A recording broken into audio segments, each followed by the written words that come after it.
ನಮಸ್ಕಾರ ಸ್ನೇಹಿತರೆ 500 GK ಪ್ರಶ್ನೆಗಳ ಸರಣಿ ಏನಿದೆ ಫಾರ್ ಅಪ್ಕಮಿಂಗ್ ಎಕ್ಸಾಮ್ಸ್ಗೆ ತುಂಬಾ ಇಂಪಾರ್ಟೆಂಟ್. ಇವತ್ತು ಪರಿಸರ ವಿಜ್ಞಾನ ಎನ್ವೈರನ್ಮೆಂಟಲ್ ಸೈನ್ಸ್ ತಗೊಂಡಿನಿ.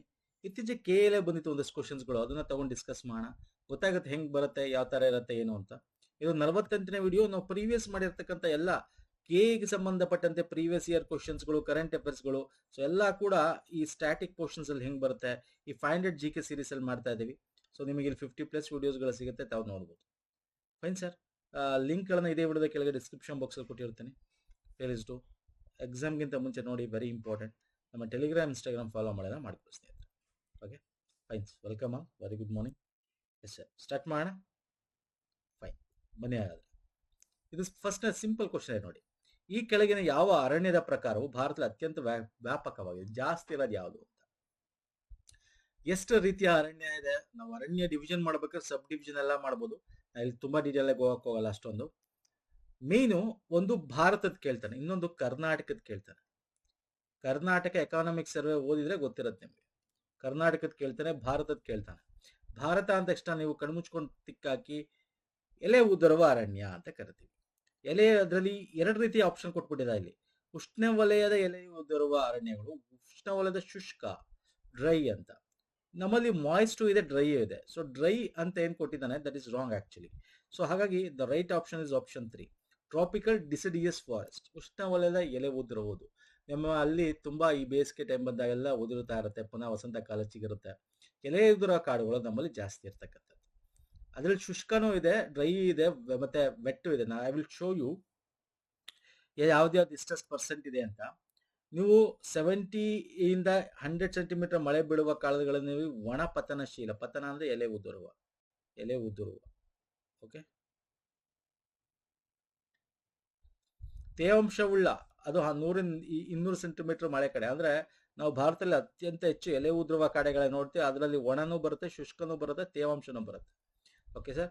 ನಾನು ಇನ್ನೂ ಡೀಟೇಲ್ ಹೋಗ್ಬೇಕಂದ್ರೆ ಕರ್ನಾಟಕದಲ್ಲಿ ಯಾವುದು ಜಾಸ್ತಿ ಇದೆ ಅಂತ ಶೇಕಡಾವಾರು ಎಕಾನಮಿಕ್ ಸರ್ವೆ ಇದೆ ನೋಡಿ. Budget and economic survey video ಸರಣಿಗಳು ನಮ್ಮ ಬೇಕಾದ್ರೆ ಲಿಂಕ್ ಕೊಟ್ಟಿರ್ತೀನಿ ಡಿಸ್ಕ್ರಿಪ್ಷನ್ ಬಾಕ್ಸ್ ಅಲ್ಲಿ, ಅಲ್ಲಿ ನೋಡ್ಕೊಳ್ಳಿ. ಅಥವಾ PDF ಬೇಕು ಬಜೆಟ್ ಅಂಡ್ ಎಕಾನಮಿಕ್ ಸರ್ವೆ ಇದು ಅಂದ್ರೆ ಈ ಒಂದು ವಿಡಿಯೋ ಲಿಂಕ್ ಕೊಟ್ಟಿರ್ತೀನಿ ನೋಡಿ, ಅಲ್ಲಿ ಹೆಂಗೆ ಪರ್ಚೇಸ್ ಮಾಡೋದು ಅಂತ ಹೇಳ್ತೀನಿ. ಓಕೆ, ಅಲ್ಲಿಂದ ನೀವು ಪರ್ಚೇಸ್ ಮಾಡಿ ಸ್ಕ್ರೀನ್ ಶಾಟ್ ಹಾಕಿದ್ರೆ ನಿಮಗೆ PDF ಸಿಗುತ್ತೆ.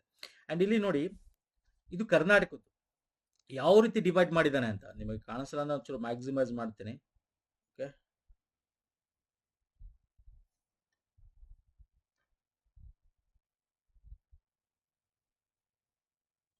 ನೋಡಿ, ತೇವಾಂಶ ಬಿದಿರು ಪ್ರದೇಶ, ಲ್ಯಾಟ್ರೈಟ್ ಅರೆನಿತ್ಯ ಹರಿದಣ, ಅತಿ ತೇವಾಂಶ ತೇಗದ ಮರ, ತೇವಾಂಶ ಇಲ್ಲಿ ನೋಡ್ತಾ ಇರ್ಬೋದು ನೀವು. ಇಲ್ಲಿ ಪರ್ಸೆಂಟೇಜ್ ಇದೆ, ಈಗ ಸೈಡ್ಗೆ ಬಂದ್ರೆ ಪರ್ಸೆಂಟೇಜ್ ಇದೆ. ಇಲ್ಲಿ ನೋಡಿ 11% ಇಲ್ಲಿ ಕಾಣಿಸ್ತಾ ಇದೆ. 11 ಇಲ್ಲಿ ನೋಡಿ, ಇಲ್ಲಿ ಕಾಣಿಸ್ತಿದೆ 11%. ಈ 11% ಏನಿದೆ ಜಾಸ್ತಿ ಇರೋದು ಯಾವುದು? ದಕ್ಷಿಣದ ತೇವಾಂಶ ಎಲೆ ಉದುರುವ ಮಿಶ್ರ ಕಾಡು. ನೋಡಿ, ಒಣಕ್ಕಿಂತ ತೇವಾಂಶದ್ದು. ಯಾಕಂದ್ರೆ ನಮ್ಮಲ್ಲಿ ಏನ್ ಬರುತ್ತೆ ಸರ್, ಏನ್ ಬರುತ್ತೆ ನಮ್ಮಲ್ಲಿ, ಏನ್ ಬರುತ್ತೆ? ವೆಸ್ಟರ್ನ್ ಘಾಟ್ಸ್, ಮಳೆ ಜಾಸ್ತಿ, ತೇವಾಂಶ. ಓಕೆ, ಸೊ ಅರ್ಥ ಮಾಡ್ಕೊಳ್ಳಿ. ಸೊ ಇಲ್ಲಿ ಪರ್ಸೆಂಟೇಜ್ ಇದೆ, this is the maximum one. ಆಯ್ತಾ? ಕರ್ನಾಟಕ ತೋರಿಸ್ತಾ ಇದೆ ನಿಮ್ಗೆ. ಸೊ ಕೇಳ್ತಾನೆ, ಕರ್ನಾಟಕದ ಕೇಳ್ತಾನೆ. ಈ ಎಕನಾಮಿಕ್ ಸರ್ವೆಲಿ 11 ರೀತಿಯಾದ ಚಾಪ್ಟರ್ ಡಿಸ್ಕಸ್, 13 ಬರುತ್ತೆ, ಅದನ್ನೆಲ್ಲ ಡಿಸ್ಕಸ್ ಮಾಡಿದೀವಿ, ನೋಡ್ಕೊಳ್ಳಿ. ನೆಕ್ಸ್ಟ್, ಜಾಗತಿಕ ತಾಪಮಾನ ಏರಿಕೆ ಕೊಡುಗೆ ನೀಡುವ ಹಸಿರುಮನೆ ಕನಿಷ್ಠದಿಂದ ಗರಿಷ್ಠವರೆಗೆ ಜೋಡಿಸಬೇಕು. ನೋಡಿ, ಜಾಗತಿಕ ತಾಪಮಾನ ಅಂತ ತಕ್ಷಣ ನಾವು ಕಾರ್ಬನ್ ಡೈಆಕ್ಸೈಡ್ ಅಂತ ಹೇಳ್ತೀವಿ ಅಲ್ವಾ ಸರ್? ಅದು ರೆಫರೆನ್ಸ್ ಆಗಿ ಇಟ್ಕೊಂಡು ಕೂಡ ನಾವು ಮಾಡ್ತೀವಿ. ಆದ್ರೆ ಕಾರ್ಬನ್ ಡೈಆಕ್ಸೈಡ್ ಗಿಂತ ಬೇರೆ ಅನಿಲಗಳು ತುಂಬಾ ಇನ್ನು ಹೀಟ್ ಟ್ರ್ಯಾಪ್ ಮಾಡತ್ತೆ ನಮಗೆ. ಇದ್ರ ರೆಫರೆನ್ಸ್ ಆಗಿ ಇಟ್ಕೊಂಡ್ರೆ ಅದರ 100 ಪಟ್ಟು, 200 ಪಟ್ಟು, 1000 ಪಟ್ಟು, 25,000 ಪಟ್ಟು ಹೀಟ್ ಟ್ರ್ಯಾಪ್ ಮಾಡೋದಂದ್ರೆ ಅದರ ಕ್ವಾಂಟಿಟಿ ಲೆಸ್ ಅಂತ ಹೇಳ್ತಾ ಹೋಗ್ತೇವೆ. ನೋಡಿ, ಇಲ್ಲಿ ಅರ್ಥ ಮಾಡ್ಕೋಬೇಕು. ಇಲ್ಲಿ ಕಾರ್ಬನ್ ಡೈಆಕ್ಸೈಡ್ ಇದೆ, ಸಲ್ಫರ್ ಡೈಆಕ್ಸೈಡ್, ಹೆಕ್ಸಾಫ್ಲೋರೈಡ್ ಇದೆ, ಮೀಥೇನ್ ಇದೆ, ಹೈಡ್ರೋಕ್ಲೋರೋಫ್ಲೋರೋಕಾರ್ಬನ್ ಇದೆ. ಆದ್ರೆ ಇದು ಹೆಚ್ಚಾಗಿ ನಾವು ಕಾರ್ಬನ್ ಡೈಆಕ್ಸೈಡ್ ಎಮಿಷನ್ ಮಾಡ್ತೀವಿ, ಹಂಗಾಗಿ ನಮಗೆ ಇದ್ರದ್ದು ಜಾಸ್ತಿ ನಾವು ಕಾನ್ಸಂಟ್ರೇಟ್ ಮಾಡ್ತೀವಿ. ಬಟ್ ಅದರ ಹಸಿರುಮನೆ ಕನಿಷ್ಠದಿಂದ ಗರಿಷ್ಠ ಅಂತಂದ್ರೆ ಏರಿಕೆ ಕ್ರಮ ಕೇಳಿದ್ದಾನೆ, ಚಿಕ್ಕದಿಂದ ದೊಡ್ಡದು. ಎಫೆಕ್ಟ್ ಮಾಡೋದ್ರ ಬಗ್ಗೆ ಕೇಳಿದ್ದಾನೆ. ಇಲ್ಲಿ ನಿಮಗೆ ಕ್ವಾಂಟಿಟಿ ಕೇಳ್ತಲ್ಲ, ಎಫೆಕ್ಟ್ ಅದು ಎಷ್ಟು ಎಫೆಕ್ಟ್ ಮಾಡುತ್ತೆ ಅಂತ. ಬರೀ ಕಾರ್ಬನ್ ಡೈಆಕ್ಸೈಡ್ ಒಂದೇ ಅಲ್ಲ, ಫಸ್ಟ್ ಕಾರ್ಬನ್ ಡೈಆಕ್ಸೈಡ್ ಬರುತ್ತೆ, ಆಮೇಲೆ ನಿಮಗೆ ಮೀಥೇನ್ ಬರುತ್ತೆ, ಆಮೇಲೆ ಹೈಡ್ರೋಫ್ಲೋರೋಕಾರ್ಬನ್ ಬರುತ್ತೆ, ಆಮೇಲೆ ಸಲ್ಫರ್ ಹೆಕ್ಸಾಫ್ಲೋರೈಡ್ ಬರುತ್ತೆ. Sulphur hexafluoride is last one. Okay, so ಇಲ್ಲಿ ಯಾವ್ದಿದೆ option? A, C, D, B ಇದೆಯಾ? ಇಲ್ಲ, ಯಾವ್ದು ಇಲ್ಲ, ಆಪ್ಷನ್ ಇಲ್ಲ. ಈ ತರ ಕೊಡ್ತಾನೆ ಒಂದ್ಸಲ ಗ್ರೇಸ್ ಮಾರ್ಕ್ಸ್ ಕೊಡ್ಬೇಕಾಗತ್ತೆ. ನಾನು ನಿಮಗೆ ತೋರಿಸ್ತೀನಿ, ಐ ವಿಲ್ ಶೋ. ಇಲ್ಲಿ ಕನ್ನಡದಲ್ಲೂ ತೋರಿಸ್ತೀನಿ, ಒಂದು ಸೆಕೆಂಡ್. ಕನ್ನಡ ತಗೊಂಡಿಲ್ಲ, ನೋ ಪ್ರಾಬ್ಲಮ್. ನೋಡಿ, ಕಾರ್ಬನ್ ಡೈಆಕ್ಸೈಡ್ ನಾವು GWP ಅಂತ ಕರಿತೀವಿ, ಗ್ಲೋಬಲ್ ವಾರ್ಮಿಂಗ್ ಪೊಟೆನ್ಷಿಯಲ್ ಅಂತ. ಓಕೆ, ಜಾಗತಿಕ ತಾಪಮಾನದ ಒಂದು ಸಾಮರ್ಥ್ಯ ಅಂತ ಏನಿದೆಯಲ್ಲ, ಅದು ಎಷ್ಟು ಸಾಮರ್ಥ್ಯ ಹೊಂದಿದೆ ಆ ಗ್ಯಾಸ್ ಅಂತ ಹೇಳಿ. ಓಕೆ, ಕಾರ್ಬನ್ ಡೈಆಕ್ಸೈಡ್ ಈಗ 1 ಅಂತ ಬೇಸ್ ಲೈನ್ ಅಂತ ಇಟ್ಕೊಂಡ್ರೆ, ಮೀಥೇನು ಇದು ಕಾರ್ಬನ್ ಡೈಆಕ್ಸೈಡ್ ಗಿಂತ ಓವರ್ 100 ಇಯರ್ಸ್ 25-30 ಪಟ್ಟು ಜಾಸ್ತಿ ಇರುತ್ತೆ ಅದರದ್ದು. ಅರ್ಥ ಆಗ್ತಿಲ್ಲ ಹೇಳ್ತಾ ಇರೋದು. ಹಾಗೆ ಹೈಡ್ರೋಫ್ಲೋರೋ ಕಾರ್ಬನ್ಸ್ ನಾವೇನ್ ಕರಿತೀವಿ, ಓಕೆ, ಪರ್ಫ್ಲೋರೋ ಕಾರ್ಬನ್, ಹೈಡ್ರೋಫ್ಲೋರೋ ಕಾರ್ಬನ್ಸ್ ಅಂತೆಲ್ಲ, ಇದು 1000 ಪಟ್ಟು ಜಾಸ್ತಿ ಇದೆ ಕಾರ್ಬನ್ ಡೈಆಕ್ಸೈಡ್ ಹೋಲಿಸ್ಕೊಂಡ್ರೆ. ಎಫೆಕ್ಟ್ ಮಾಡೋದು ಅದನ್ನ ಗ್ಲೋಬಲ್ ವಾರ್ಮಿಂಗ್ ಪೊಟೆನ್ಷಿಯಲ್ ಅಂತ ಕರಿತೀವಿ. ಓಕೆ, ಸಲ್ಫರ್ ಇನ್ನೂ 23,500 ಕಾರ್ಬನ್ ಡೈಆಕ್ಸೈಡ್ ಹೋಲಿಸ್ಕೊಂಡ್ರೆ, ಅದು ಇನ್ನೂ ತುಂಬಾ ಜಾಸ್ತಿ ಇದೆ. ಅರ್ಥ ಆಗ್ತಿದೆಯಲ್ಲ? ಸೊ ದ ರೈಟ್ ಆನ್ಸರ್ ಈ ರೀತಿ ಬರಬೇಕು. ಅಕಸ್ಮಾತ್ ನಿಮಗೆ ಈಗ ನೈಟ್ರಸ್ ಆಕ್ಸೈಡ್ ಕೊಟ್ಬಿಡ, ನೈಟ್ರಸ್ ಅಂದ್ರೆ NOx ಅಂತ ಕರೀತಾರೆ, ಅಥವಾ NO2 ಅಂತಾನೆ ಹಾಕ್ತಾರೆ. ಸೊ ಇದ್ರ ಬಗ್ಗೆ ಕೇಳಿದಾಗ ಏನ್ ಮಾಡ್ತೀರಾ? ಎಸ್, ಎನಿಬಡಿ ಇದ್ರ ಬಗ್ಗೆ ಕೇಳಿದ್ರೆ ಹೇಳ್ತೀರಾ? NO2 ಎಲ್ಲಿ ಬರುತ್ತೆ? ಕಾರ್ಬನ್ ಡೈಆಕ್ಸೈಡ್ ಮೇಲೆ ಮೀಥೇನ್ ಆಗಿ ಬರುತ್ತಾ, ಕಾರ್ಬನ್ ಡೈಆಕ್ಸೈಡ್ ಆಮೇಲೆ ಬರುತ್ತಾ, ಹೈಡ್ರೋಫ್ಲೋರೋ ಕಾರ್ಬನ್ ಆಗಿ ಬರುತ್ತಾ? ಎಸ್, ಕಾರ್ಬನ್ ಡೈಆಕ್ಸೈಡ್ ಕಮ್ಮಿ ಎಫೆಕ್ಟ್ ಕೊಡುತ್ತೆ ಅಂದ್ರೆ ಅದಕ್ಕಿಂತ ಜಾಸ್ತಿ ಕೊಡೋದು ಮೀಥೇನ್. ಅದರ ನಂತರ ಜಾಸ್ತಿ ಗ್ರೇಟರ್ ನೈಟ್ರಸ್ ಆಕ್ಸೈಡ್, ಆಮೇಲೆ ಹೈಡ್ರೋಫ್ಲೋರೋ ಕಾರ್ಬನ್, ಆಮೇಲೆ ಸಲ್ಫರ್. ಅರ್ಥ ಮಾಡ್ಕೊಳ್ಳಿ ಸ್ನೇಹಿತರೆ, ದಿಸ್ ಇಸ್ ವೆರಿ ಇಂಪಾರ್ಟೆಂಟ್. ಎಕ್ಸಾಮ್ಸ್ಗೆ ಅದರ ಎಫೆಕ್ಟ್ಗಳು ಯಾವ್ದು ಪರ್ಸೆಂಟೇಜ್ ಜಾಸ್ತಿ ಅಂತ ಏರಿಕೆ ಕ್ರಮ ಕೇಳಿದ್ದಾನೆ, ಇಳಿಕೆ ಅಲ್ಲ. ಸೊ ಅರ್ಥ ಮಾಡ್ಕೋಬೇಕು, this is very important question. Okay, next ಬರ್ತೇನೆ. ಭೂ ಅವನತಿಗೆ ಒಳಗಾದ ಪ್ರದೇಶದ ಆಧಾರದ ಮೇಲೆ ಕೆಳಗಿನ ರಾಜ್ಯಗಳನ್ನು ಹೆಚ್ಚಿನದರಿಂದ ಕಡಿಮೆದವರೆಗೆ ಕ್ರಮದಲ್ಲಿ ಜೋಡಿಸಿ. ಅಲ್ಟಿಮೇಟ್ ಇದು ಜಾಸ್ತಿ. ಓಕೆ, ಜಾಸ್ತಿ, ಕಮ್ಮಿ, ಸ್ವಲ್ಪ, ಅದಕ್ಕಿಂತ ಕಮ್ಮಿ, ಅದಕ್ಕಿಂತ ಕಮ್ಮಿ, ಯಾವ ರಾಜ್ಯ? ಇಲ್ಲಿ ನೋಡಿದ ತಕ್ಷಣ ಹೇಳ್ಬೋದು, ಫಸ್ಟ್ ರಾಜ್ಯ ಯಾವಾಗ್ಲೂ ಯಾವ್ದು ಬರುತ್ತೆ, ಸುದ್ದಿಯಲ್ಲಿ ಇರುತ್ತೆ ಯಾವಾಗ್ಲೂ ಕೂಡ ಅಲ್ವಾ? ಅಲ್ಲಿ ನಮ್ಮ ಮೌಂಟ್ ಅಬು ಬರುತ್ತೆ ಅಲ್ವಾ? ಯಾವ್ದು ಸರ್ ಅದು? ರಾಜಸ್ಥಾನ್. ನಂಬರ್ 1 ಯಾವಾಗಲೂ ರಾಜಸ್ಥಾನ್. ಅಲ್ಲಿ ಅತ್ಯಂತ ಹೆಚ್ಚು ಈಗಲೂ ಕೂಡ ಅಲ್ಲಿ ಮರುಭೂಮೀಕರಣ ಆಗ್ತಾ ಇದೆ. ಓಕೆ, ಅದಾದ್ಮೇಲೆ ಸೆಕೆಂಡು ಗುಜರಾತ್ ಅಂತ ಹಾಕಿದ್ರೆ ತಪ್ಪು. ಓಕೆ, ಸೆಕೆಂಡ್ ಮಹಾರಾಷ್ಟ್ರ ಆಗ್ತಾ ಇದೆ, ಮೂರನೇ ಗುಜರಾತ್. ಈಗಿರೋ ಪೊಸಿಷನ್ ಅಲ್ಲಿ ಕೇಳ್ತಾ ಇರೋದು ಅವನತಿಗೆ ಒಳಗಾದ ಪ್ರದೇಶಗಳ ಆಧಾರದ ಮೇಲೆ ಅಂತ ಕೇಳ್ತಾ ಇರೋದು. Okay, so ADCB option 1. ಇದು ನಮ್ಮ ಇಸ್ರೋದ ಬಾಹ್ಯಾಕಾಶ ಅನ್ವಯಿಕ ಕೇಂದ್ರ ಏನಿದೆ, ಅದರ ಒಂದು ಭೂ ಅವನತಿಗೆ ಅಟ್ಲಾಸ್ಗಳನ್ನು ಆಧರಿಸಿ ಎಷ್ಟು ಪ್ರದೇಶ ಒಳಗಾಗಿದೆ ಅಂತ ರ್ಯಾಂಕ್ ಪ್ರಕಾರ ಕೊಟ್ಟಾಗ, ರಾಜಸ್ಥಾನ ಅವನತಿ ಆಗ್ತಾ ಇದೆ 19.77 ಇದ್ದು ಈಗ 23.7 ಆಗ್ತಾ ಇದೆ. ಹಾಗೆ ಮಹಾರಾಷ್ಟ್ರ ಕೂಡ 2ನೇ ಅತ್ಯುನ್ನತ ಸ್ಥಾನವನ್ನು ಹೊಂದಿದೆ, ಗುಜರಾತ್ 3ನೇ ಸ್ಥಾನದಲ್ಲಿದೆ, ಕರ್ನಾಟಕ 4ನೇ ಸ್ಥಾನದಲ್ಲಿದೆ. ಓಕೆ ಫೈನ್ ಸರ್, ನೆಕ್ಸ್ಟ್ ಬರ್ತೇನೆ. ನಗರದ ವಾಯುಗುಣ ಮಟ್ಟವನ್ನು ಅಳೆಯುವ ಜೈವಿಕ ಸೂಚಕ. Very easy question. ಒಂದ್ಸಲ ಈ ತರ ತುಂಬಾ ಈಸಿ ಕ್ವಶನ್ ಬರುತ್ತೆ. ಓಕೆ, ಓದಿದ್ರೆ ಈಸಿ ಇದು, ಯಾಕಂದ್ರೆ ಇದು 5 years back, 6 years back, 7 years back ಕೇಳ್ತಾ ಇದ್ದಾರೆ ಕ್ವಶನ್ಸ್ಗಳು. ಏನಂತ ಕರಿತೀವಿ?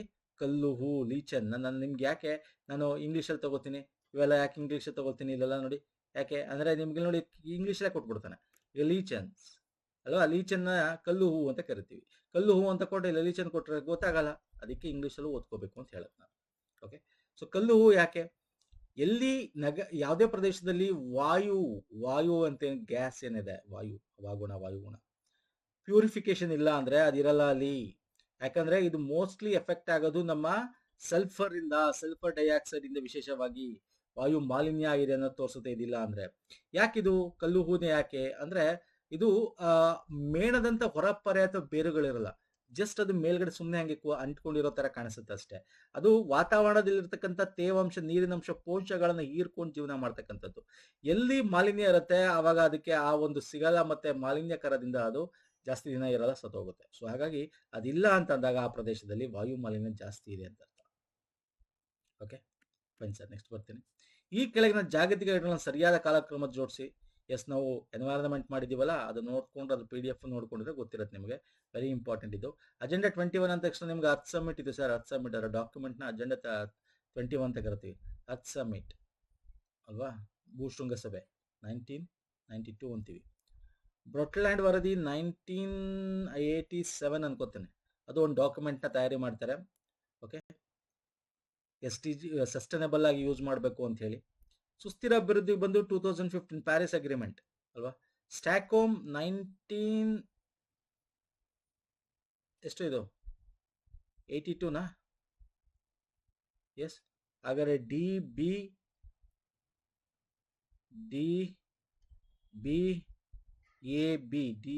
ಎ ಸಿ ಅಲ್ವಾ? D B A C option 1 is the right answer.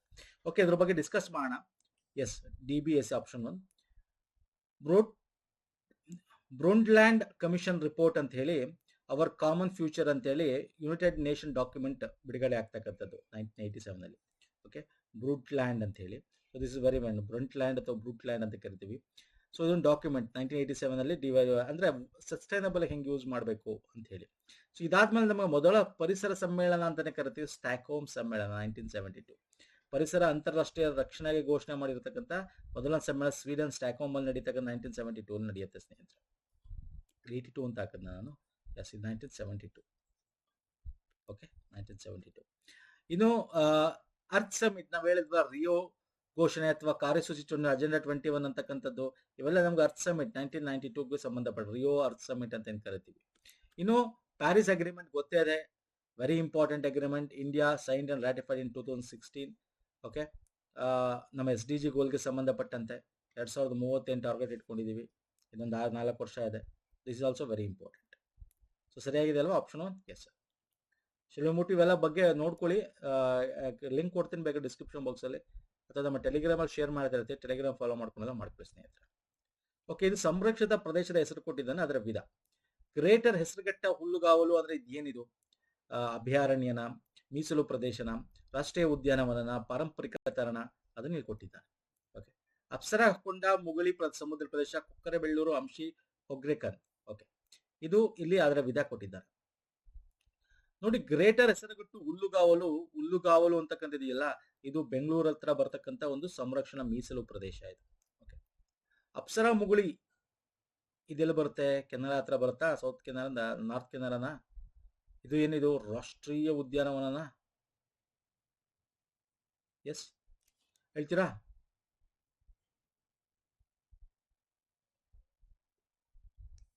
Kokkrebellur ಒಂದು ಸಮುದಾಯ ಮೀಸಲು ಪ್ರದೇಶ.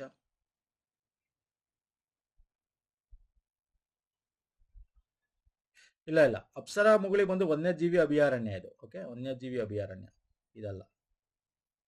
ಅಂಶಿ ಬಂದು ರಾಷ್ಟ್ರೀಯ ಉದ್ಯಾನವನ.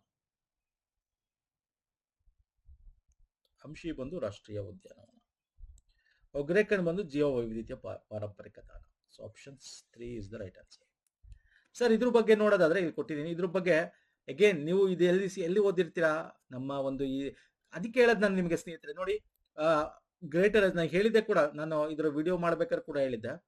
ಗ್ರೇಟರ್ ಹುಲ್ಲುಗಾವಲು ಪ್ರದೇಶ ಬೆಂಗಳೂರಲ್ಲಿ ಬರುತ್ತೆ, ಬೆಂಗಳೂರು ಜಿಲ್ಲೆಯಲ್ಲಿ ಬರುತ್ತೆ. ನೋಡಿ, ಸಮುದಾಯ ಮೀಸಲು ಒಂದೇ ಒಂದಿರೋದು ಮೈಸೂರು ವನ್ಯಜೀವಿದಲ್ಲಿ ಬರುತ್ತೆ, ಕೊಕ್ಕರೆಬೆಳ್ಳೂರು ಸಮುದಾಯ ಮೀಸಲು ಅಂತ ಹೇಳಿ. ಓಕೆ, ಸೊ ಮತ್ತೆ ಅದೇ ರೀತಿ ನಿಮಗೆ ಇನ್ನೊಂದು ಹೇಳಿದೆ, ಯಾವುದು? ಅಪ್ಸರಕೊಂಡ ಮೊಗಲಿ ಕಡಲ ತೀರ, ಇದು ಹೊನ್ನಾವರ ವಿಭಾಗ, ಕೆನರಾ, ಶಿರಸಿ ಹತ್ರ ಬರುತ್ತೆ. ಓಕೆ, ನೋಡಿ ಇವೆಲ್ಲ ಇದೆಯಲ್ಲ, ಎಗೇನ್ ಇದೆಲ್ಲ ನಾವು ಕೇಳ್ತಾನೆ ಎಕ್ಸಾಮ್ ಅಲ್ಲಿ ಅಂತ ಬಂದಿವೆ, ಮುಂದೆನೂ ಬರುತ್ತೆ. ಸೊ ಇದೊಂದೇ ಅಲ್ಲ, ಇದು ಯಾವ ಜಿಲ್ಲೆಯಲ್ಲಿ ಬರುತ್ತೆ ಅಂತ ಕೇಳ್ಬೋದು, ಯಾವ ವನ್ಯಜೀವಿ ವಿಭಾಗ ಬರುತ್ತೆ ಅಂತ ಕೇಳ್ಬೋದು. ಓಕೆ, ಇವೆಲ್ಲ ಕೇಳ್ಬೋದು ಎಕ್ಸಾಮ್ ಅಲ್ಲಿ. ಸೊ ಹಾಗಾಗಿ ಇವೆಲ್ಲ ಡೀಟೇಲ್ ನಾವು ಏನ್ ಮಾಡಿದ್ವಿ, ಈ ಆರ್ಥಿಕ ಸಮೀಕ್ಷೆ ಬಜೆಟ್ ಅನ್ನೋ ಒಂದು ನಮ್ಮ ಒಂದು ಪ್ಲೇ ಲಿಸ್ಟ್ ಅಲ್ಲಿ ಇದೆ. ಅಥವಾ ವಿಡಿಯೋ ಬೇಕಾದ್ರೆ ತಗೊಳ್ಳೋದು, PDF ಬೇಕು ಅಂದ್ರೆ PDF ತಗೋಬಹುದು. ನಾನು ಲಿಂಕ್ ಡಿಸ್ಕ್ರಿಪ್ಷನ್ ಈ ವಿಡಿಯೋ ಕೊಟ್ಟಿರ್ತೀನಿ, ಎಂಡ್ ಸ್ಕ್ರೀನ್ ಅಲ್ಲಿ ಹಾಕಿರ್ತೀನಿ, ಚೆಕ್ ಮಾಡಿ ಈ ವಿಡಿಯೋನ, ನಿಮ್ಗೆ ಗೊತ್ತಾಗುತ್ತೆ ಹೆಂಗ್ ತಗೋಬೇಕು ಅಂತ. ಫೈನ್ ಸರ್, ನೆಕ್ಸ್ಟ್ ಬರ್ತೀನಿ. Amrut mission NMSH URMP. Amrut full form ಏನ್ ಹೇಳ್ತೀರಾ? ಇದು ಗೊತ್ತಲ್ಲ ನಿಮ್ಗೆ, ಒಳಚರಂಡಿ ನೀರು. ನೀವೆಲ್ಲ ಓಡಾಡ್ತಿರೋ ಸಿಟಿಗಳಲ್ಲಿ ಗೊತ್ತಿರುತ್ತೆ, ಅಲ್ಲಿ ಅಮೃತ್ ಸಹಯೋಗದೊಂದಿಗೆ ಅಂತ ಹಾಕಿರ್ತಾನೆ, ನೀರು, ಒಳಚರಂಡಿ, ಮೂಲ ಸೌಕರ್ಯ. ನ್ಯಾಷನಲ್ ಮಿಷನ್ ಆನ್ ಯಾವುದು? ಇದು ಯಾವುದು? Urban river management programme. ಇದು ರಿವರ್ಗೆ, ನದಿಗಳ ಸುಸ್ಥಿರತೆ ಪುನರುಜ್ಜೀವನಕ್ಕೆ. ಇದು ಕಡಿಮೆ ಕಾರ್ಬನ್ಗೆ. ಯಾವ್ದು ಸರ್ ಸರಿಯಾಗರೆ? B3C1 ಯಾವುದು? A2 B3C1 option 2. ಅರ್ಥ ಆಗ್ತಿದೆಯಲ್ವಾ? NMSH national mission on sustainable habitat ಅಂತ, ಲೋ ಕಾರ್ಬನ್ ಅರ್ಬನ್ ಡೆವಲಪ್ಮೆಂಟ್ಗೆ ಇರತಕ್ಕಂಥದ್ದು. ಇದು ಅರ್ಬನ್ ರಿವರ್ ಮ್ಯಾನೇಜ್ಮೆಂಟ್ ಪ್ಲಾನ್ ಅಂತ ಹೇಳಿ. ಓಕೆ, ಅಮೃತ್ ಇದು ಗೊತ್ತಿರತಕ್ಕಂಥದ್ದು. Mission, Atal mission on rejuvenation and urban transformation ಅಂತ ಕರಿತೀವಿ. ಓಕೆ, ಇವೆಲ್ಲ ಇದು ಈಸಿ ಕ್ವಶನ್ ಇದೆ ತುಂಬಾ. ಇದು ನಿಮ್ಗೆ ಗೊತ್ತಿಲ್ಲ ಅಂದ್ರೆ ಫುಲ್ ಫಾರ್ಮ್ ಗೊತ್ತಿದ್ರು ಅಥವಾ ಒಂದೆರಡು ಗೊತ್ತಿದ್ರು ಆನ್ಸರ್ ಮಾಡುವಂತ ಪ್ರಶ್ನೆ ಇದು. ಹೇಗೆ ಟೂ ಅಂದ ತಕ್ಷಣ ನಿಮ್ಗೆ ನೋಡಿ ಹೇಗೆ ಟೂ ಇರೋದು ಇದೊಂದು ಆಪ್ಷನ್ ಕಣ್ಣು ಮುಚ್ಕೊಂಡು ಟಿಕ್ ಹಾಕ್ಬೋದಾ? ಫುಲ್ ಫಾರ್ಮ್ ಗೊತ್ತಿದ್ರೆ ಅಥವಾ ಅರ್ಬನ್ ರಿವರ್ ಮ್ಯಾನೇಜ್ಮೆಂಟ್ ಪ್ಲಾನ್ ಅಂತ ಗೊತ್ತಿದ್ರೆ ನದಿ ಸುಸ್ತಿರ ಸಿಗೆ ಒನ್ ಇಲ್ಲಿದೆ ಇವೆರಡು ಆಪ್ಷನ್ ಗಾನ್ ಆಯ್ತಾ? ಸೊ ಹಿಂಗೆ ಒಂದು ಗೊತ್ತಿರೋ ಆನ್ಸರ್ ಮಾಡ್ಬೋದು. ಫೈನ್, ಅರ್ಥ ಆಗಿದೆ ಅನ್ಕೋತೀನಿ. ನೆಕ್ಸ್ಟ್ ಬರ್ತೇನೆ. ಸುಸ್ಥಿರ ಅಭಿವೃದ್ಧಿ ಧ್ಯೇಯಗಳು very important. Once again sir, sustainable development goal ಕೂಡ ಎಕನಾಮಿಕ್ ಸರ್ವಲ್ ಇದೆ, ಮಾಡಿದೀವಿ, ಚೆಕ್ ಮಾಡಿ. ಅಥವಾ ಇದಕ್ಕೆ ಸಪರೇಟ್ ವಿಡಿಯೋ ನಮಗೆ ತುಂಬಾ ವರ್ಷದಿಂದ ಮಾಡಿದ್ದೀನಿ, ಚೆಕ್ ಮಾಡಿ ಬೇಕಾದ್ರೆ ಅದು ಸಿಗುತ್ತೆ. 17 ಗುರುಗಳಿದೆ, 161 ಧ್ಯೇಯಗಳಿದೆ, 69, 232 ಸೂಚಕಗಳಿವೆ. ಓಕೆ ಅಲ್ವಾ ಸರ್? 193 ಸದಸ್ಯ ರಾಷ್ಟ್ರಗಳು, 17 ಗುರುಗಳು, 169 ಲಕ್ಷಣಗಳು ಅಥವಾ ಧ್ಯೇಯಗಳು ಅಂತ ಕರಿತೀವಿ. ಜಾಗತಿಕ ಗ್ಲೋಬಲ್ ಇಂಡಿಕೇಟರ್ ಅಂತ ಕರಿತೀವಿ. 306 ರಾಷ್ಟ್ರೀಯ ಸೂಚಕಗಳು, ನ್ಯಾಷನಲ್ ಇಂಡಿಕೇಟರ್ಸ್ ಗಳಿವೆ. ವೆರಿ ಇಂಪಾರ್ಟೆಂಟ್ ಸರ್ ಇವೆಲ್ಲ. This is very important. ಜೊತೆಗೆ ನಿಮ್ಗೆ ಗೊತ್ತಿರಬೇಕು, ಸಸ್ಟೈನಬಲ್ ಡೆವಲಪ್ಮೆಂಟ್ ಗೋಲ್ಗೆ ಭಾರತದಲ್ಲಿ ಯಾರು ನೋಡ್ತಾ ಇರೋದು? ನೀತಿ ಆಯೋಗ ನೋಡ್ತಾ ಇರೋದು, ನೀತಿ ಆಯೋಗ. ಸೊ ನೀತಿ ಆಯೋಗ SDG ಗೋಲ್ ಇಂಡೆಕ್ಸ್ ಅಂತಾನೆ ಬಿಡುಗಡೆ ಮಾಡುತ್ತೆ. ಭಾರತದಲ್ಲಿ SDG ಗೋಲ್ ಇಂಡೆಕ್ಸ್ ಅಂತಾನೆ ಬಿಡುಗಡೆ ಮಾಡುತ್ತೆ. ಅದು ಕೂಡ ನಮ್ಮ ಈ ಒಂದು ಸರ್ವೆಲೆಲ್ಲ ಡಿಸ್ಕಸ್ ಮಾಡಿದೀವಿ. ಎಷ್ಟು SDG ಗೋಲ್ ನಮ್ಮ ಕರ್ನಾಟಕ ಯಾವ ಸ್ಟ್ಯಾಂಡರ್ಡ್ ಇದೆ, ಆಲ್ ಇಂಡಿಯಾ ಯಾವ ಸ್ಟ್ಯಾಂಡರ್ಡ್ ಇದೆ, ಮತ್ತೆ ಓವರ್ ಅಂತ ತಗೊಂಡಾಗ ಈ ಲೇಟೆಸ್ಟ್ ವರ್ಷನ್ 23-24 ಕರ್ನಾಟಕದ ಓವರ್ ಆಲ್ ಎಷ್ಟಿದೆ? 75 ಇದೆ ಒಂದು ಸ್ಕೋರು, ಮತ್ತೆ ಆಲ್ ಇಂಡಿಯಾದ 71 ಇದೆ. ಸೊ ಇವೆಲ್ಲ ನಾವು ಕಂಪ್ಯಾರಿಸನ್ ಅಲ್ಲಿ ನಾನು ಕೊಟ್ಟಿದ್ದೀನಿ ಸ್ನೇಹಿತರೆ, ನೋಡ್ಕೊಳ್ಳಿ. ನೋಡಿಲ್ಲ ನಾನು ಅದನ್ನೇ ಹೇಳ್ತಾರೆ, ಅದು ತಗೊಂಡಿಲ್ಲ ಅಂದ್ರೆ you can purchase it. Okay, ಇದನ್ನ ಅಥವಾ ನೀವು you can watch it. Video ನೋಡ್ತೀನಿ ಅಂದ್ರೆ ನೋಡಿ, ಒಂದು 6 ಪಾರ್ಟ್ ನಿಮಗೆ ಎಕನಾಮಿಕ್ ಸರ್ವೆ ಬರುತ್ತೆ, 6 ವಿಡಿಯೋಗಳೇನೇನಿದೆ. ಬಡ್ಜೆಟ್ ಒಂದು ವಿಡಿಯೋ ಇದೆ ಕರ್ನಾಟಕದ್ದು. ಓಕೆ, ನೋಡ್ಕೊಳ್ಳಿ. ಅಂಡ್ ಆಲ್ಸೋ ನಿಮಗೆ ಯೂನಿಯನ್ದು ಬೇಕು ಅಂದ್ರೆ ನಮಗೆ ಪ್ಲೇ ಲಿಸ್ಟ್ ಕೊಟ್ಟಿರ್ತೇನೆ, ಬಡ್ಜೆಟ್ ನೋಡ್ಕೊಳ್ಳಿ. ಯೂನಿಯನ್ ಏನೋ ಬಡ್ಜೆಟ್ ಅಂಡ್ ಎಕನಾಮಿಕ್ ಸರ್ವೆ ಕೂಡ ತಾವು ನೋಡ್ಬೋದು. ನೆಕ್ಸ್ಟ್ ಬರ್ತೀನಿ. ಓಕೆ, ಪರಿಸರ ಸಂರಕ್ಷಣಾ ಕಾಯ್ದೆ ಯಾವಾಗ ಸರ್? ಇದು ಯಾವುದು ಹೇಳ್ತೀರಾ?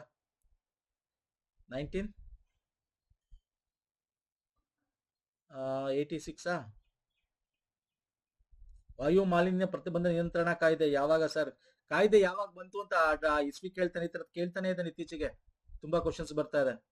1981 ಎಸ್. ಜಲ ಮಾಲಿನ್ಯ ಬಂದು 1974. Montreal 1989. Option 1 is the right answer. Okay, ಇಲ್ಲಿ ಕೊಟ್ಟಿದ್ದೀನಿ ನೋಡಿ. ಫೈನ್, ಇದು ಸಿಂಪಲ್. ಯಾವ ಕಾಯ್ದೆ ಬಂತು ಅಂದ್ರೆ ನಮ್ಮ ಎನ್ವೈರನ್ಮೆಂಟಲ್ ಪ್ರೊಟೆಕ್ಷನ್ ಆಕ್ಟ್ 1986 ಅಂತ ಕರಿತೀವಿ. Okay fine sir. ನೆಕ್ಸ್ಟ್ ಬರ್ತೀನಿ. ಕರ್ನಾಟಕದಲ್ಲಿನ ಸಂರಕ್ಷಣಾ ಪ್ರದೇಶಗಳನ್ನ ಯಾವುದು ಅಂತ ಕೇಳಿದ್ದಾನೆ. ರಿಸರ್ವ್ಸ್, ಫಾಲೋಯಿಂಗ್ ರಿಸರ್ವ್ಸ್ ಯಾವುದು ಅಂತ? ಬಂಡೀಪುರ, ಅಂಶಿ ಅಥವಾ ಅಂಶಿ ಅಂತ ಕರಿತೀವಿ, ಅಂಶಿ, ಭದ್ರಾ, ಬನ್ನೇರುಘಟ್ಟ, ಕಾಳಿ, ನಾಗರಹೊಳೆ. ಸಂರಕ್ಷಣಾ ಪ್ರದೇಶ ಅಂದ್ರೆ ನೋಡಿ, ಇಲ್ಲಿ ಹುಲಿ ಸಂರಕ್ಷಣಾ ವಲಯ ಕೇಳಿರೋದು. ಫುಲ್ ಓದ್ಬೇಕು ಕ್ವಶನ್. ಬನ್ನೇರುಘಟ್ಟ ಅಂತ ಸಾಧ್ಯನೇ ಇಲ್ಲ. ಭದ್ರಾ ಕರೆಕ್ಟ್, 5 ಇದೆ ತಾನೆ, ಕರ್ನಾಟಕದಲ್ಲಿ ಎಷ್ಟಿದೆ? 5 ಇದೆ. ಬಂಡೀಪುರ, ಕಾಳಿನಾಗ ಅಂಶಿ ಮಾಡಿದ್ದಾರೆ ಅಲ್ವಾ ಸರ್? ಅಂಶಿ ಎಸ್ 1 2, ಭದ್ರಾ 3 4, ಕಾಳಿ 2 ಸಲ ಕಾಳಿ ಮತ್ತೆ ಅಂಶಿ ಅಂತ ಕೊಟ್ಟ, 2 ಸಲ ಕೊಟ್ಟ, ಅದು ನೋ ಪ್ರಾಬ್ಲಮ್. ಇಲ್ಲಿ ಡಿ ಎಲ್ಲಿಲ್ಲ, ಆಪ್ಷನ್ ಕರೆಕ್ಟ್ ಮಾಡ್ಕೊಳ್ಳಿ. ಡಿ ಎಲ್ಲಿಲ್ಲ ಸರ್? ಇಲ್ಲಿಲ್ಲ. This is the right answer. Okay, ಕಾಳಿ ಅಂಶ 2 1. ನಾಗರಹೊಳೆ ಇನ್ನೊಂದು ಇದೆ, ಯಾವುದು? ಬಿಳಿಗಿರಿ ರಂಗನ ಬೆಟ್ಟ ಅಲ್ವಾ? ಬಿಳಿಗಿರಿ ರಂಗನ BRT ಹಿಲ್ಸ್ ಅಂತ ಕರಿತೀವಿ. ಸೊ ಇದು ಗೊತ್ತಿರಬೇಕು. ಬನ್ನೇರುಘಟ್ಟ ರಾಷ್ಟ್ರೀಯ ಉದ್ಯಾನ ಅಷ್ಟೇ, ಅದು ಹುಲಿ ಮೀಸಲು ಪ್ರದೇಶ ಅಲ್ಲ, ಅದು ರಾಷ್ಟ್ರೀಯ ಉದ್ಯಾನವನ. ಓಕೆ, ಜೈವಿಕ ಬಯೋಲಾಜಿಕಲ್ ಪಾರ್ಕ್ ಅಂತ ಕೂಡ ಕರಿತೀವಿ, ಜೈವಿಕ ಉದ್ಯಾನವನ ಅಂತ ಕೂಡ ಕರಿತೀವಿ. Fine, yes sir. ನೆಕ್ಸ್ಟ್ ಹೋಗೋಣ ಬನ್ನಿ. ಓಕೆ, ಹಸಿರು ಲೆಕ್ಕಾಚಾರ ಅಂದ್ರೆ ಏನು ಅಂತ? ಪರಿಸರ ಸಂಬಂಧಿತ ರಾಷ್ಟ್ರಾಧ್ಯಾಯ ಅಂದಾಜು, ಆರ್ಥಿಕ ಪ್ರತಿನಿಧಿಗಳಿಂದ ಉಂಟಾಗುವ ಪರಿಸರ ವೆಚ್ಚದ ಮಾಪನ, ಸುಸ್ಥಿರ ಅಭಿವೃದ್ಧಿ, ಮಾಲಿನ್ಯಕಾರಕ ಪಾವತಿ. ಹಸಿರು ಲೆಕ್ಕಾಚಾರ ಅಂದ್ರೆ ಗ್ರೀನ್ ಅಕೌಂಟಿಂಗ್ ಅಂದ್ರೆ ಎಷ್ಟು ಸರ್? ನೀವು ಎಕಾನಮಿನ ಪರಿಸರದ ಜೊತೆ ಜೋಡಿಸಿ ಅಂತ. ಈಗ ಮಾಲಿನ್ಯ ಆದ್ರೆ ನೆಗೆಟಿವ್ ಅಮೌಂಟ್ ಅಂತ, ನಮ್ಮ ಏನು ಏನ್ ಕರಿತೀವಿ ನಾವು, ತಲಾ ಆದಾಯ ಅಂತ ಏನ್ ಕರಿತೀವಿ, ಅಥವಾ GDP ಅಂತ ಏನ್ ಕರಿತೀವಿ. GDP ಏನಿದೆ ಅದನ್ನ ನೀವು ಎನ್ವೈರನ್ಮೆಂಟಲ್ ಜೊತೆ ಜೋಡಿಸಿ. ಅಲ್ಲಿ ನಿಮ್ಗೆ ಡಿಗ್ರೇಡ್ ಆದ್ರೆ ನಿಮ್ಗೆ GDP ಕಮ್ಮಿ ಆಯ್ತು ಅನ್ಕೊಳ್ಳಿ, ಅಲ್ಲಿಂದ ಏನಾದ್ರು ನಾಶ ಆದ್ರೆ ಅದನ್ನ ಹೆಂಗ್ ಡೆವಲಪ್ ಮಾಡ್ಬೇಕಾಗ ನೀವು ದುಡ್ಡು ಇನ್ವೆಸ್ಟ್ ಮಾಡ್ಬೇಕು. ಸೊ ಆ ತರ ಅದರಿಂದ ನಿಮ್ಗೆ ಏನ್ ಇನ್ಕಮ್ ಬರುತ್ತೆ. ಸೊ ಈ ತರ ಅದನ್ನು ಅಂದ್ರೆ ಪರಿಸರ ಸಂಬಂಧಿತ ರಾಷ್ಟ್ರೀಯ ಆದಾಯ ಅಂದಾಜು ಹಸಿರು ಲೆಕ್ಕಾಚಾರದಲ್ಲಿ ತಗೋಬೇಕಾಗತ್ತೆ. ಆರ್ಥಿಕ ಪ್ರತಿನಿಧಿಗಳಿಂದ ಉಂಟಾಗುವ ಪರಿಸರದ ವೆಚ್ಚನ ತಗೋಬೇಕಾಗತ್ತೆ. ಆ ಅಂದಾಜು, ವೆಚ್ಚ, ಇನ್ಕಮ್, ಎಕ್ಸ್ಪೆಂಡಿಚರ್ ಎಲ್ಲ ತಗೋಬೇಕಾಗತ್ತೆ. ಸುಸ್ಥಿರ ಅಭಿವೃದ್ಧಿ, ಎಸ್ ಇಟ್ ವಿಲ್ ಕಮ್. ಮಾಲಿನ್ಯಕಾರ ಪಾವತಿ ತತ್ವ, ಪೊಲ್ಯೂಟರ್ ಪೇ ಪ್ರಿನ್ಸಿಪಲ್ ನಾವು ಆಲ್ರೆಡಿ ಇದೆಯಲ್ಲ ನಮ್ಮ ಹತ್ರ. ಏನಿದೆ? ಕಾರ್ಬನ್ ಕ್ರೆಡಿಟ್ ಅಂತೆಲ್ಲ ಇದೆಯಲ್ಲ ನಮ್ಮಲ್ಲಿ, ಬೇರೆ ಬೇರೆ ಇದೆಯಲ್ಲ ಸ್ಕೀಮ್ಸ್ಗಳು. ಏನ್ ಮಾಡ್ತಾರೆ, ಅದು ಹೆಚ್ಚು ಕಮ್ಮಿ ಯೂಸ್ ಮಾಡಿರೋರಿಗೆ ಕ್ರೆಡಿಟ್ ಸಿಗುತ್ತೆ.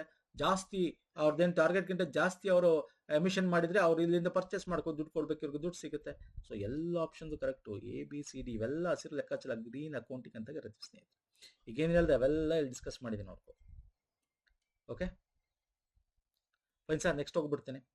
ವಿಶ್ವಸಂಸ್ಥೆಯ ಹವಾಮಾನ ಬದಲಾವಣೆ ಸಮ್ಮೇಳನದಲ್ಲಿ ಭಾರತದ ಗೌರವಾನ್ವಿತ ಪ್ರಧಾನಿ ಅವರು ಘೋಷಿಸಿದ ಮಿಷನ್ ಲೈಫ್ ನ ವಿಷಯ ಮತ್ತು ಕಾರ್ಯಗಳ ಈ ಕೆಳಕಂಡವುಗಳಲ್ಲಿ ಯಾವುದು? ಮಿಷನ್ ಲೈಫ್ ಏನ್ ಸರ್? ಲೈಫ್ ಅಂದ್ರೆ ಏನು? ಲೈಫ್ ಫಾರ್ ಎನ್ವೈರ್ನಮೆಂಟ್ ಅಲ್ವಾ? Life for environment full form ಏನು? ಎರಡ್ ಕಡೆ ಇದು ನಮ್ಮ ದುಬೈಲಿ ಕಾಪ್ ನಡೀತಲ್ಲ, ಅವಾಗ್ಲೂ ಡಿಸ್ಕಸ್ ಮಾಡ್ತಾರೆ, ಬೇರೆ ಕಡೆನೂ ಡಿಸ್ಕಸ್ ಮಾಡ್ತಾರೆ, ಅದ್ರ ಬಗ್ಗೆ ಹೇಳ್ತಾರೆ.